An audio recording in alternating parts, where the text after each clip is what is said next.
Bonjour, Dr Mzalaï, chirurgien orthopédiste au centre hospitalier de Seclin. Je suis chirurgien orthopédiste ici depuis 7 ans. Je m'occupe particulièrement de la chirurgie prothétique de la hanche et du genou.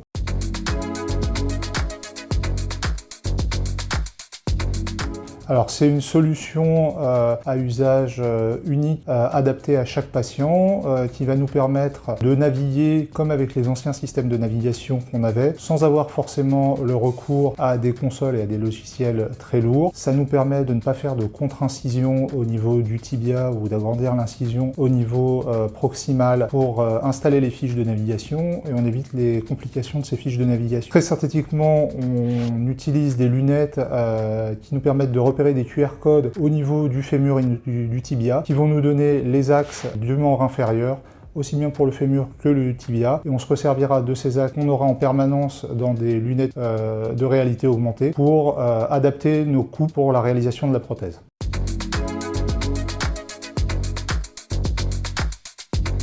Alors le bénéfice pour le patient, le bénéfice principal, c'est une plus grande précision des coupes et donc une plus grande précision sur le positionnement de la prothèse de genou qu'on peut adapter au degré près à ce qu'on aura planifié en préopératoire. Les autres avantages sont qu'avec ce type de système, on évite de mettre des guides à l'intérieur de l'os et donc on fait moins saigner le patient. Ce qui permet moins de douleur en post-opératoire et donc une rééducation également plus rapide.